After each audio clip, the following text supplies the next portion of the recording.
I'm here with Marshall today. He's one of our community members. He's been staying here in Nairobi with me for a month actually, and I just wanted him to share his perspectives because he spent a week in Nairobi, share his experience because he spent a week in Kigali in Rwanda and 3 weeks in Nairobi, and just specifically to look for investment opportunities, where he should relocate his family, what country suits him better.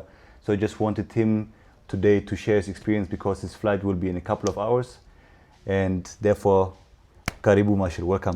Asante yeah. sana, yeah. Asante. Yeah, maybe I think I would like to know, like, maybe share with us, like first of all, what was the intention of the trip coming here personally, you know? Right, okay, so basically, I've been living in the UK for like 21 years, and from that time, I was like, where else can I move, you know? And I looked all the different countries, and I looked in Africa before, but then for some reason, due to family commitments, and I decided to move to Portugal. And we've been living in Portugal for the last 5 years, and our visa is 5 years in Portugal, our residencies. And then we started to look what are the other places that we could go. And we always wanted to go to, back to the motherland, you know. And then I came across this community, Marvin community. It's called Homebase Africa. And then I saw what they were doing, and they were talking about, doing Airbnbs in Africa on the motherland, because, I did some Airbnb in Portugal, and it was really nice. But I was doing on an amateur level. So when I saw what yourself and Wendy were doing, and it kind of inspired me. So I started to look at different countries, especially I looked in Mauritius. Yeah, I remember I looked in Mauritius, Botswana. And to be honest, Kenya and Rwanda was not on my map, because I always want to venture in a place where I don't know, but if I see potential. So I was looking for different opportunity. I saw the Airbnb as a vehicle because I saw the opportunity of it, and that's where I ended up. You know. Yes. Yeah, I like. So you're coming back slowly. Yeah. And maybe just another question on top of this is like now I said you've been to Nairobi, you've been to Kigali both for the first time, and which one do you feel more drawn to, and why? Also, in terms of you want to move the family, also which one is the better option for you, or to be honest, as you remember, in October also I was in Botswana, right? So looking at even those 2-3 countries, Botswana was really nice, but then it was very too far away, and to take a flight back to Europe or to come back to Burundi where I was born, it was a long journey and very costly. So, and also the means of doing business was very difficult. So when I did my coaching with you, and I remember you told me about, how about considering, very close East Africa to home. And that's where I actually started to look, maybe you could be right, and why not? And then remember we were discussing about in a community to do the first meetup. From that point, I said to myself, let's book the tickets, and that's what I did. Time to move. And funny enough, I was coming for the whole month in Kenya, but then my wife, because my family was visiting Burundi and Rwanda, and she told me, I haven't been to Rwanda for a long time, since 2017, maybe 2016. So. And she told me, a lot of things have changed. It's really nice. So then from the time that I went to Kenya, I booked another ticket from 1 week of that month I was supposed to be in Kenya. And I went to Rwanda to also check it out, because I'm always open-minded, because you never know where the journey leads. For example, this is an example where I planned to really visit at the beginning. That's not where I am at the moment, So just to answer your question, to be honest, I see myself, and we agree with my family, that we want to be based in both countries. We really like Kenya. Kenya is well developed. It was my first time in Kenya.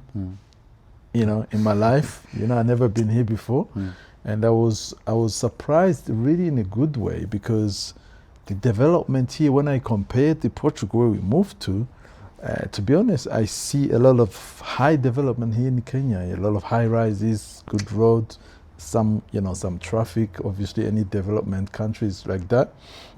But here in Kenya, in Nairobi specifically, you can find like anything you see in Europe. You won't miss anything. So that was a very good surprising. And in Rwanda, obviously, is closer to home. You know, the language is the same, so it's another attractive. We have family members there. So that's why we really consider to be in both. But, you know, let's see how things goes. But I'm really excited for this new chapter, you know. Yeah. Yeah, I like that. It's always it's a process, you know. It takes That's time right. to, as you said, like you took 5 years in Portugal, now you're coming slowly back and making the moves and stuff. So it's a journey, you know. That's right. That's right. Yeah. So and in the same breath, you know, it's like how do you feel now as you come now the first time really to look for opportunities to really make the final move or make your investments here and stuff? Yeah. Like, do you what was, let's say, the step that brought you from like thinking about it to be like, okay, now is the time to move and I will actually make this possible, you know, and I take action towards this? Yeah, to be honest, it's like I was always making excuses, you know, like especially when you have a family, you always say to yourself, you know, let the kids first finish school and things like that. But what really inspired me is to see when you're in yourself, you just packed and move, you know, just like that, and with 2 children, and you just like, let's go, you know.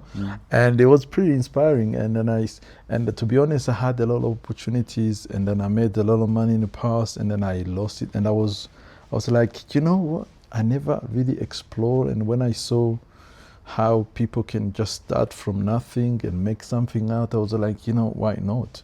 And to be honest, when I first went to Europe, you always say to yourself, let me finish the studies, in 5 years I'll be back. But it ended up being 26 years, you know, afterwards. So it was like, you know, I need to stop procrastinating and I need to do it.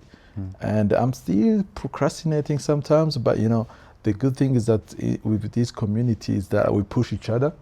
And it's very, very nice, very good, because you always sometimes have your ups and downs.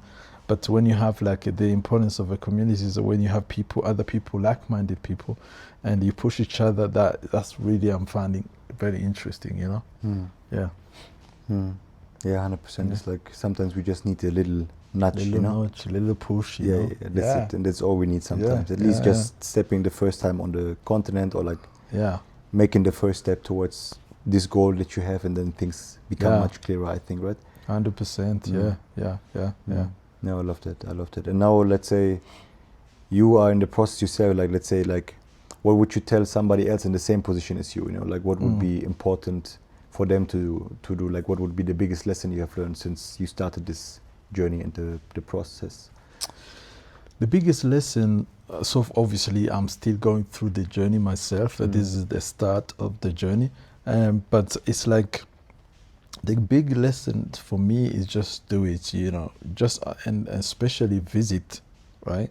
I was born on the African continent, but obviously there were some countries I haven't seen like this, you know. Kenya is within East Africa, but I haven't been here. So I would say like, just if he's really coming back to the motherland, or just do it. And this model of short-term rentals or Airbnb arbitrage, and it's quite a good model in Europe. It has been really heavily utilized, and people have made a fortune with it. And on Africa continent, what I see is just at the beginning, and there is a lot of opportunity for people to really just get going. And if you, for example, you are looking, you know, you've been thinking, you know, I need to go back to the motherland, and you don't have the means, what I suggest is just visit and be inspired by what's happening, because what we see on the television, what we see on the media, it's just a lot of lies, right? Because the reality is completely different. Yes, that's what I would say to you who's thinking, you know, I want to come back or something like that. Just try visit if you don't have the means, and see the different type of opportunity you can do, because what it will do, it will give you ideas, right? Ideas will start to flow in you, in your head, and you can start to see with the possibility of what you can do, you know? Yeah. Yeah, I love that. In the end of the day, it comes down to action, right? Yeah. Just take the action. 100%, yeah. Yeah. Take that first step. Yes. And yeah, because, you know, I've been procrastinating, and then it's not like I didn't have the means. I had the means, but, you know, like, I think it's to have that urge and take the first step, you know. Yeah, because otherwise you can keep putting backwards, and yeah, because as soon as, first of all, you put your mind to something, there will always be something that will come in your way to try to discourage you in doing that. If you're not focused and say, like, let me try the first step, you know. No, 100%. 100%. Yeah. We had the same conversation just earlier in the call also, like something similar that came up. Yeah. With somebody else, and I think sometimes even there it was mentioned that the biggest fear is like actually the fear of the unknown, you know. And I think what I also try to always tell people is, like, if you are scared of what you don't know, come and have a look, and you change what you don't know, and you know things, and then it makes it so much easier and clearer, and you know what the goal is, you know. It becomes really reality. You can make it work in the end of the day. Yeah, another example, for example, look, the power of a community, the power of supporting each other or pushing each other, you know. I kept procrastinating. You keep challenging me about these videos and stuff, and you know, I pre-record, and you know, you challenge me, and look at it now. I'm doing a video, and it's not all that bad, right? Long story until we got here, you know. Yes, long story. So I think it's like to taking that first step, always getting out of our comfort zone, and and just do it, man. And to be honest, I'm really grateful to be part of the community. I always value the community, because I've seen it being part of a community in a foreign land, what it can do to you, you know, because even though you've never been to African continent, and if you have a community, it is great, because you might wonder, you know, I'm leaving my family there, like I left my family back home, and then you go to a foreign country, and from that foreign country you go to another new country, find new friends again. So being part of a community is so important, that that community can become your family, and you can help each other, and that's what it's all about, you know.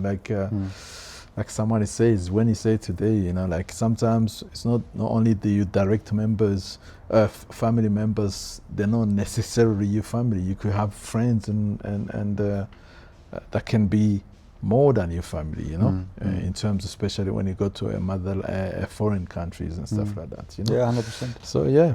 100%. I mean, just as an example, it's like that we maybe met now 7 months ago or something through calls and stuff, and now you've been here for a month, you know. Yeah. We talked every day, we sit here every day, drink tea together. Cup of tea. Yeah, you know, every day it's like somehow the bond got so strong. It's like, I think gives you also more confidence, the same as me, because I know more people are here. We can rely on more people. What I know, I can share. What you know, what you learn, you can share. So you're just not doing this alone. If I remember just like a little bit back to when I came first, it was like I was also like the first person to come from the people I knew. And even when I was younger, I had the energy. I didn't care about things. I just want to make it work. It still is not easy, because you have to make all the mistakes yourself. So it's just good to have somebody to ask, even if it's, I don't know, even if they do something different than you, maybe just asking them like where to buy my groceries, or how do I get my visa, or like whatever question, simple question this is. It's like, it's good just to have somebody to talk to, I think, you know. It's funny, because when I first left UK to go to Portugal, everybody was thinking I was crazy, because, you know, everybody think, you know, UK is the land of opportunity, land of top tier. You know, you're top tier, you make money, and then people were like, you know, why are you going to Portugal? Portugal, why is Portugal? Some people didn't even know Portugal was in Europe, and these are people in Europe, right? And but you know, it was quite good. There was ups and downs, but there was success, there was down. But what I've learned is that you can just live anywhere as long as you have the will and the community, you know. And from that point, I have it was kind of like it's really like a spiritual journey towards coming back to the motherland. And when I saw the missing part, it was that part of that community that you help each other. You know, we have the community of other foreigners who call themselves expat, but we are just immigrants. We are like foreigner, like in foreign land, you know. And but these people, you know, this type of community was not really pushing each other. So it was really encouraging when I saw other younger people or other people with like-minded people who want to come to the motherland, right? Who we push each other. And that's what I'm excited, because now I have so many people who can push you, you know, like you're always on my neck, you're always on my back, you know? Sorry about yeah, that, no, but it's a good thing, right? Yeah, and that's what I needed, I think. Yes. Like in Portugal, that's what I missed, because I went to the mode of a retirement, you know, in my late 30s, and it's not good. I was still a young person. You slowed down too early. And now when I come back, when I'm here in this community and I see a lot of people with fire, you know, younger people, it's just like, you know, what is achievable, you know, the stuff. And it brought that lion out of me again, you know, to start to do something. And that's what I'm looking forward to, especially in this community, you know. It's more valuable than what you can see in front, you know what I mean? I love to hear that you have the fire again. That fire. I need to bring it back, because it was fiery, you know. Like before, at the beginning, it was like, let's make it, and then you get to a point you have made it, but then you got stagnant again, you know. Now it's time to again and build on the motherland, you know. It's never too late. No, I loved it. Yeah. And then maybe with this new fire that you develop now, like what is, now you go back in a few hours. What is the next steps basically after that? Like what is the next plan for you? I mean, the next step during my journey here in Kenya, in Kigali, it was more like a grand research, but at the same time taking action. So there is some potential of some project, fingers crossed, if everything goes well, in Rwanda. And stay tuned, because very soon you'll be seeing some few videos, you know, about progress and things like that. So stay tuned to that. So I can't wait really, and obviously using you support and Wayne and the members of the community, you know, because we build each other, you know, we support each other in so many different ways. It's really valuable, you know. So I'm happy to be part of this community. But to answer your question is that something is in the cooking, and stay tuned. Okay, we leave it at that. Leave it at that, because but, you know but something is happening, and we are taking action. And the good thing is that me and my family, we're on board together, which is the most important if you have a family and stuff. To be on the same page and stuff like that. Slowly. Slowly. But I'm excited because these projects that we will be venturing in is something that I have never done before, and I wish I have done that a long time ago. You know, and I had, but again, you know, somebody told me that, you know, never regret is always part of the journey. Whatever happens is always part of the journey. So we only can connect the dots looking backwards. You know, you can never connect the dots looking forward. Always, when you look back, you say like, you know, that's why this happened. You know, so that's great. No, sounds good, Mr. Marshall. It's amazing. I'm happy that you're part of this. That I really got to meet you like this, and I follow your journey in Rwanda. Anyways, you know, I'll be there once you start. Definitely. You know? My new YouTube channel will be created. Make sure you follow me. I put. Make sure you follow me, you follow the journey, and journey to the motherland. Yes. Appreciate your time, Mr. Marshall. Thank you very much, brother. Thank you so much. Good stuff.